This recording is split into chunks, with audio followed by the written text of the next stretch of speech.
And welcome back. Thanks for joining us. This is another episode in the not expat profiles, in the professional spotlight series. I'm joined today by Jose Pablo Febres Gordon. He is an English-speaking attorney based out of Loja, somebody that we've worked with quite a lot over the years, referred many clients to, someone who we consider, an excellent attorney, very trustworthy and very competent. So we're really pleased to be joined by Jose today. We're going to be talking about all sorts of legal matters. There's some new visa rules that came out. I'm sure we'll touch on that. Jose specializes, he'll talk about some of the things in a moment, but he specializes, at least for foreigners, certainly in real estate and immigration, visa matters, etc. So he's somebody who's very much an expert on those things. So again, we're Abundant Living. I'm Jesse Bayer. We're Abundant Living. We're a real estate and development company located in the Loja, Vilcabamba area of Southern Ecuador. And Jose is, I guess, a partner or a founder. You'll have to clarify that, of Ablitco, which is a law firm. You can see there right behind him the logo. Again, located in Loja, in the Southern Andes of Ecuador. So Jose, thanks so much for joining us. Appreciate it. And why don't you introduce yourself and we'll jump into it. Thank you very much, Jesse. First of all, thank you very much to you and to Abundant Living for inviting me to this interview. I'm happy, very happy to work with a serious company like Abundant Living. And yeah, we are speaking English attorneys. We have an office based, as you already say, in Loja, Ablitco Servicios Jurídicos. That's the name in Spanish, of course. In English, would be like Ablitco Law Services. Okay, basically we have some divisions inside our firm. We have a corporate division mainly and a litigation division, okay?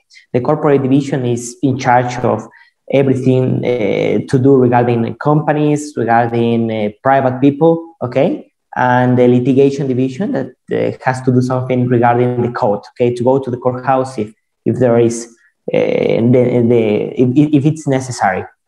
We mainly have some areas of work. We work in some practice areas. Our main practice areas are immigration, civil and constitutional litigation, okay?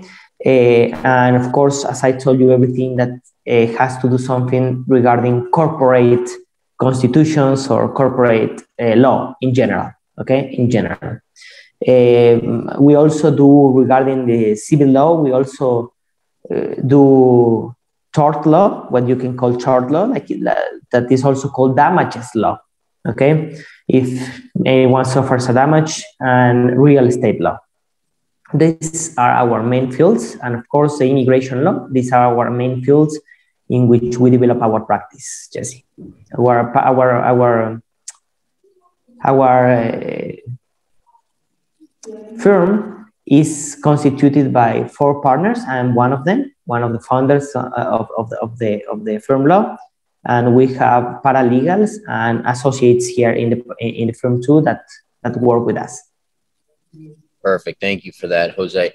So Jose, let's jump into, obviously, this is an English-speaking channel. This is mostly, most of the people watching this don't live in Ecuador. They're considering Ecuador. They're looking at Ecuador. They're researching Ecuador, things like that. So, let's jump into some of those topics that, affect those people.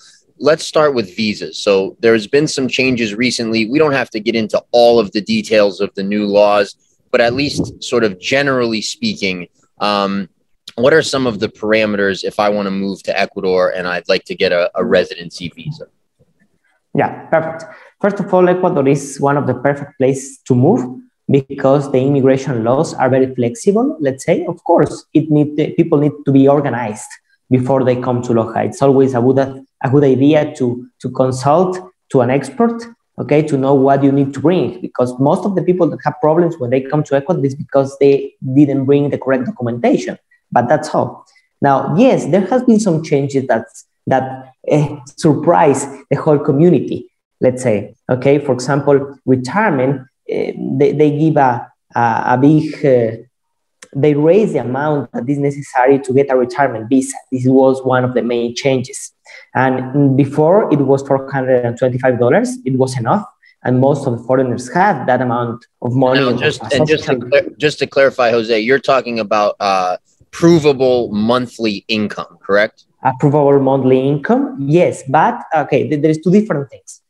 The visas that were affected were retirement visas.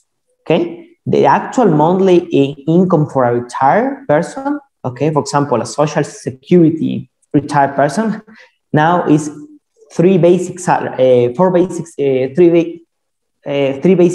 Okay, that means $1,275 per month. Let me just clarify that for people. So the salario básico, which is what Jose is referring to, is what we would call basically the minimum wage. And here they do it monthly as opposed to weekly. So the monthly minimum wage this year, I think, is $425.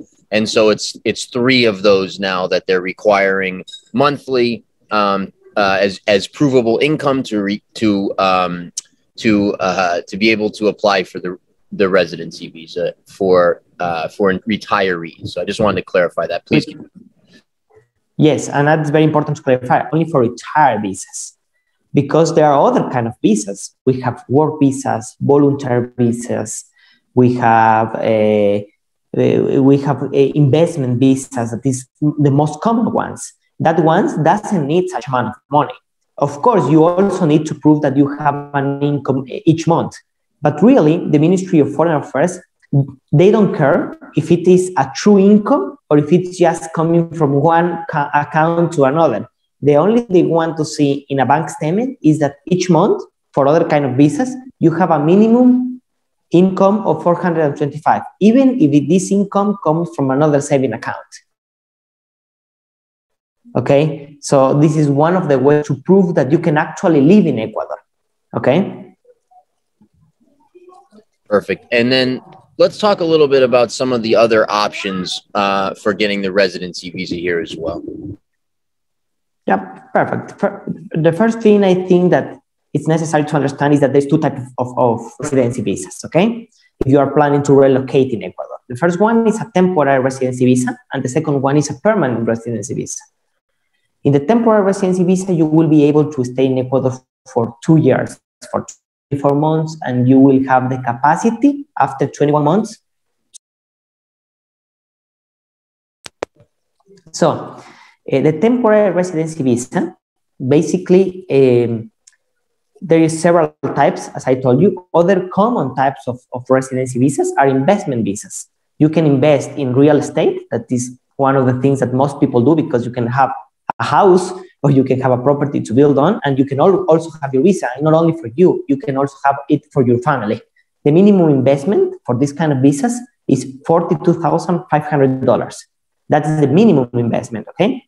Of course, if you come with your family, that doesn't mean you have to buy an $80,000 property. Not necessarily, okay? You can buy a minimum with $42,500, any kind of property, and with that, you will be able to get the visas also for your family, okay?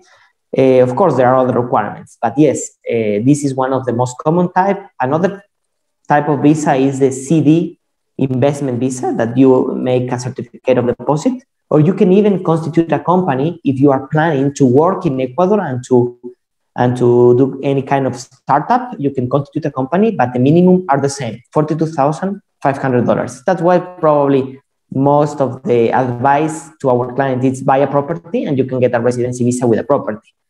There is a confusion there that probably it's necessary to be clarified. People think for some reason that the investment visa on real estate is a lien on their properties, and that is not a lien. It's just a note on the side of the property. It's not a lien. That means that if you want to sell in the future, you will be able to sell the property. Of course, you have to change your migratory category first if you are going to sell your property, but it is not a lien. It do not prohibits you to sell the property. This is one common confusion in the community. Perfect. Perfect. Go ahead. Continue, please. Well, so no, just to clarify, so the investment visa, I can do a bank CD, I can buy property, I can start a business, and then the retiree we covered, that would be a pension. What are the other options? Yeah, there are other options, for example, like volunteer visa, but these ones are not pretty common because you need to find, for example, a duly constituted non-profit organization in Ecuador or a religious organization that brings you as a volunteer. Okay, this kind of that's what we call volunteer visa that covers all your expenses. So it is a possibility. Yes, there are other options like student visas, for example, student visas. Other options that you can manage. Yeah? Is the rentier visa still in effect? Yes, but it has the same problem than the retirement visa. They also raise the value for this one. It's also 3 minimum wage salaries that it will be monthly at 1,275. Yeah, $1,275 per month. And how do I prove that? Is that proof? Like, for example, I know for the retiree visa, that would be a pension, that's something like that. But for the rentier, if I have a lease, for example, from the US, or if I can show bank statements that just show, a certain amount, the minimum amount coming in every month, how do I go about proving that is my question. Perfect. The bank statements won't be enough. Okay, those are not enough. Okay, to prove where do the income comes from. You need to prove, for example, the contract. Let's say that you rent a house. Let's give an example. And you do have a house renting contract. You need to have this document duly apostilled. Okay, and they will give you the visa because of this document. I give you an example. Once I did this type of visa, even with a loan. A person had a personal loan, okay, to a friend in Italy, and she had this contract duly apostilled and authorized, and the contract says that she will receive monthly in that moment like $500. Now it's not enough, but in that moment was enough. Okay, so she applied for a residency visa like a rentist visa because she's receiving an amount of money from a source. Okay, from a specific source. Also, there is a new type of visa, very new, that they call nomad visa. Okay, I know you have heard about that. Like digital nomads, yeah. Yeah, digital nomad visa. Yes, there is a way to do that. A lot of people I know that they work from their homes now, and because of that, they start this new visa, and you have to prove that where do the money come from, for example, for a company. This is always proved with certifications or contracts duly apostilled. So you can prove where do the money comes from. That's a way to do it. And just again, to clarify for people, the apostille is like an international notary. So it's just a way to legalize documents for international use. And so that's what Jose is referring to by the apostille. Okay, great. Jose, are the travel restrictions the same? They used to be, 90 days in year one, and then it went up in year two, and so on and so forth. I understand that the investment visa doesn't have the travel restrictions. Is that accurate? What are the travel restrictions like these days? Okay, actually, the travel restrictions, it is very, how to explain this correctly? Okay. All of the visas, the residency visas, no matter what is the residency visa, all of them have the same travel restrictions. Okay, let's start there. Okay, but these travel restrictions, okay, consist in the following: if you have a temporary residency visa, okay, you will be able to go out and come back to Ecuador whenever you want. Okay, but the restriction comes if you want to apply for a permanent residency visa. Okay? If you want to apply for a permanent residency visa, you need to stay in Ecuador for 21 months continuously. But they clarify this situation in the law that was recently issued. On March 10 was published, March 10 of this year, 2022. The new rule says that Ecuador will understand that you have been in Ecuador 21 months continuously with the temporary visa if you have not been out of the country more than 90 days during these 21 months. So even if you are here with a temporary visa and you have to go on vacations back to your country because you have to see your family on Christmas, and you will stay 1 month, it's okay. You can come back, and after the 21 months in total, since the day they issue your visa, you will be able to apply for a permanent visa.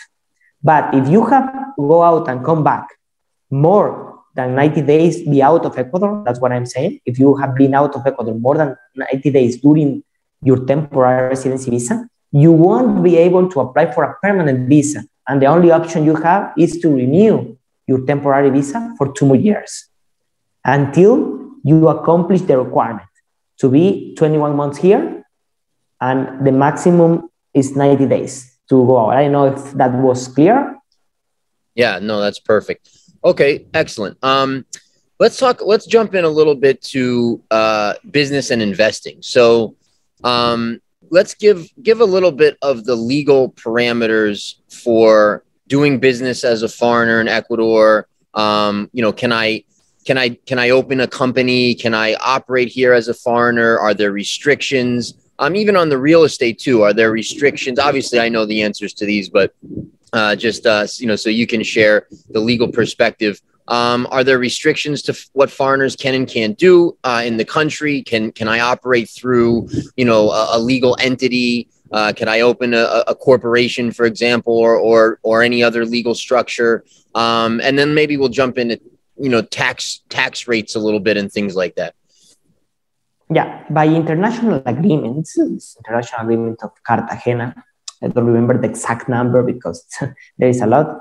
Okay, foreigners can invest in Ecuador. Okay, they are able to invest in Ecuador. So that means that they are able to buy, they are able to sell, they are able to open companies, to be part of companies, even if they are not residents. That's very important. So the foreign investment is allowed in Ecuador. The answer is yes. Of course, in general terms, the answer is yes. There are some very specific companies that probably a foreigner cannot manage, but these are very few that have things to do with the strategy sectors of the government. Okay? In any case, not even Ecuadorians can manage. Sensitive areas, yeah. Yeah, sectors, yeah. Of course, for example, energy. Okay, things like this. Even this is only the government do energy. You know that in Ecuador, only the government do energy. There's not even private companies. So without these kind of sensitive areas, basically you can do almost any kind of business as a foreigner in Ecuador, even if you don't have a residency visa. So yes, you can invest in Ecuador, you can buy property, you can develop in Ecuador without any problem. Okay, perfect. And then, as an attorney here, I don't know if I'm sure you've only practiced law in Ecuador. That wouldn't make sense to practice in more than one country, but I know you have some experience and some familiarity with, foreign laws and rules as it pertains to doing business and so on and so forth. How would you describe sort of the regulatory and legal environment here for doing business? And then maybe tie that into taxes a little bit.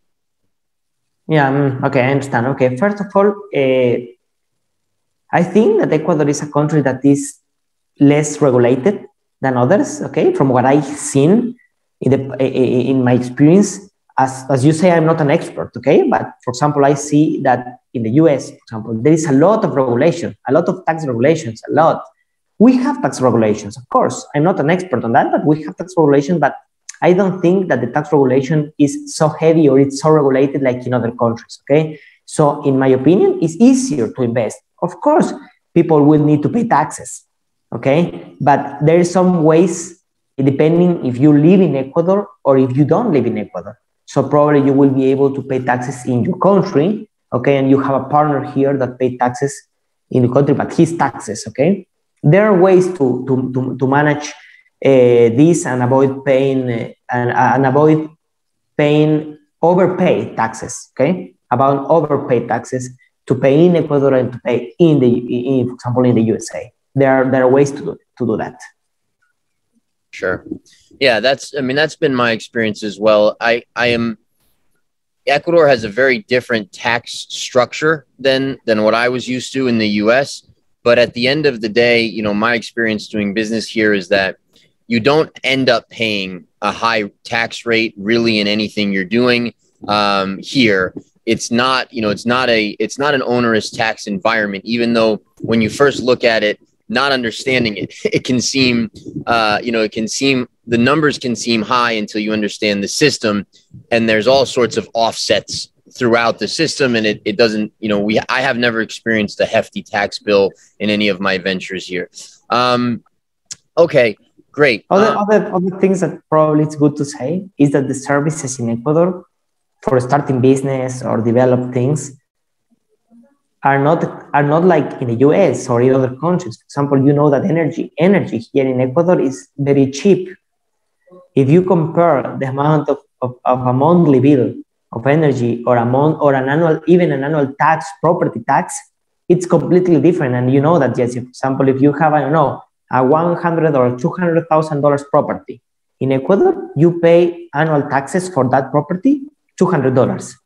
Okay, yeah, and it's I know that this much is different in the USA. In the US, you pay thousands of dollars in annual taxes, and the same is for energy. Here, how much do you pay, Jesse? Energy in your home, in your family? About $30 a month, something like that. Yeah, probably 50 if you were really using technology or things like this. Yeah, these kind of services are also cheap, so that's also a good option to move into Ecuador. And so, I know you do litigation work, and obviously you deal with, property, real estate stuff a lot, and various aspects here. How would you describe, can people operate here and feel confident in the legal system in the sense that they're not going to be subject to large amounts of corruption or fraudulent type things, where, because people have these ideas, right, about Latin America where, a judge is going to get paid off and they're going to get their property stolen or whatever, right? There's going to be, people have these ideas. I think a lot of it comes from movies or who knows, but what's been your experience? How would you describe that? Can people trust that if they buy property, it's actually going to be their property? Nobody's going to, sort of legally maneuver to steal it from them. Can people trust that if they get sued or if they have to sue somebody or something like that, they'll get a fair trial? I mean, what's your opinion on those things? Yeah, okay. The one thing that it's necessary to understand about the justice in Ecuador, and a big difference with other countries, especially with the USA and other countries, we don't have, our trials are not judged by the people. Okay? Yeah, there's no jury. There is no jury. We have judges, okay? And the judges are experts, are law experts, okay? Of course, in the practice, you can find one or another judge that probably is not so good, but you have other instances, okay? It's not that one judge decides and there's nothing to do. You can appeal to most of the decisions, okay? And then you can even, if it's necessary, you can even go to Quito. So at least, okay, you have 4 judges that decide on your case. And then if you go to Quito, that is another kind of legal resource, okay? If you go to Quito, you have 3 more judges. When you refer to Quito, you're talking about sort of the constitutional court? Excuse me, yeah. No, the national court. The national court. The national court. The national court. You can go even to the national court? Yes, in some cases. So at least, that's why I'm saying, at least the first judge that decides your case is usually one judge, depending on the case, okay? And if you appeal, you will have 3 judges. So at least you will have 4 people deciding over the same case, okay? At least. So that must guarantee people to have a fair trial. But regarding property, if you have legal advice, and you have the advice of a person that is in the field, for example, a real estate agent, okay, you won't have any problem in most of the cases, okay? More than, if you have legal advice, more than 99% of the cases won't be a problem. And you know this, Jesse, because from the deals you have done, you probably have, and you have been a lot of years doing this, very, very, very few problems. Sure. Okay? Very few problems. So the important thing is to have advice, okay? To have advice before you buy a property, before you make any kind of investment, is to get advice. And you will you will do it correctly. That's the only thing you need to know. Mm-hmm. Sure. And so, and maybe you don't want to talk about this. I don't know, but is it common here, to have sort of some judge sort of in the pocket of somebody, or those kinds of things? Would you describe that as something that goes on, or no? And if it's not something you want to talk about, that's fine too. I mean, in my experience, I have not seen that. Of course, people say that this happens, but it happens especially in other cities. In Ecuador, you have to divide. There is three kind of regions. Okay, yeah. Probably you can find a little more corruption, not only on the court, a little more corruption probably in the coast. But I don't think that our legal system is much more better than it was 10 years ago. It's much more better because how the system works. Okay, before there was a lot of opportunity for corruption. You could talk, for example, directly to the court, to the judge. You could go to his office and close the door and talk to him. Now this doesn't happen. You are not able to talk to the judge. You only see them on the hearings. So this kind of legal changes that Ecuador is one of the countries in Latin America that do have this, and other countries doesn't have this. And a lot of other countries doesn't have this kind of systems. So I think that this avoids the corruption, at least in the court system, in the legal system. There could be corruption, yes, like in every country in the world. Right. Okay. But the level of corruption, at least in my city, in Loja, that is what I'm talking about, is lower, I feel, that anyone can think of. Yeah. Yeah, no, and I second everything you just said. Certainly there's more corruption on the coast than in the mountains. And Loja in particular, that region, people who are from there, Lojanos like yourself, have a lot of pride in the area because of the culture, because of, sort of how little of that kind of stuff goes on.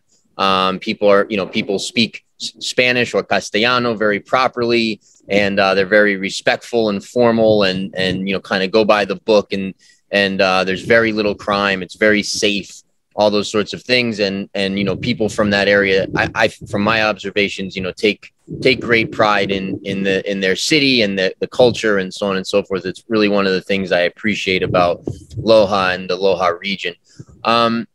Jose, do you have other stuff you want to touch on that I haven't? And if not, do you have sort of tips or advice or things that you would recommend foreigners to think about or prepare for if they want to move here or do business here? Or another way to look at it is, what would you say about life in Loja and the region for a foreigner? Take that question any way you want. Okay, perfect. First of all, any person that wants to relocate, that wants to move to Ecuador, needs to hire three kind of professionals. Okay, in my opinion, you need to hire a lawyer for sure, and it's not because I'm a lawyer, but you need a lawyer for sure. Okay, you need a custom agent, okay, or people that works in customs, and you need probably a real estate company. Why I'm saying this? Because that is the three basics to move to a place. Immigration, that can be also seen like immigration, move your things, move your stuff that comes with you, okay, and know where you are going to live, okay. That are the basic three things if you are planning to relocate in Ecuador, okay. If you are planning just to visit for the first time, you probably only need to know if your country is one of the countries that Ecuador asks visas, or if not. Most of the countries, Ecuador do not ask visas, so you can just come and you will have a free 90 days visa to visit Ecuador, to visit this beautiful country that is Ecuador. So the basic thing I will say is hire these three professionals, contact these three professionals, and get some advice, okay? And regarding the culture, you always, when you go to a place, of course, you will have probably culture differences, okay? But I think that Ecuadorians in general are very kind, so you won't find too many problems, okay, in Ecuador. with the culture. It is Ecuador is a country that, let's say, is very similar. You won't find a big difference, like probably you can find with some countries in Asia. If you are coming from, let's say, west, okay, everything is okay. If you are coming from the east of the world, probably you will have a little more differences on the food and these kind of things. One of the things that, just to talk about some cultural difference, one of the things you will find is a difference on the food. A lot of people says that they love food in Ecuador. The first week, just try not to eat cheese and these kind of things, okay? But you can eat a lot of different fruits and a lot of things that will be a very, very good experience. We have a lot of fruits, you know, Jesse, and a lot of things that you can visit. Ecuador, just to say, Ecuador is one of the most biodiversity, I don't know if that word is okay. Yeah, biodiverse, yeah. In the world, okay? And as there was a president, an old president in Ecuador that says, we do not only have biodiversity regarding nature, we also are biodiversity regarding people. We will find a lot of different people here. So that will be also a good experience. A lot of different thinking ways, even in the same city. So that's my advice regarding the culture. I cannot say too much about that. Yeah, that's great advice. It reminds me of an experience I had yesterday where we needed to call a post office in the United States where a package had been delivered and we needed to have it forwarded somewhere else. And this is a very small town in rural America. And we called them and, you know, the guy's on the phone and he just would not help, you know, hi, yes, no, we can't do that. No, that's impossible. You know, just this sort of thing. And I've been here so long that it was so foreign to me because nobody in Ecuador would do that. You know, people here help you. People here are kind. They want to help you. They're going to help you if they can. You know, you're not going to get that sort of robotic, no, go away, goodbye, you know, that is very common in the US. And, you know, I haven't lived in other places, but probably in other Western cultures, I would imagine as well.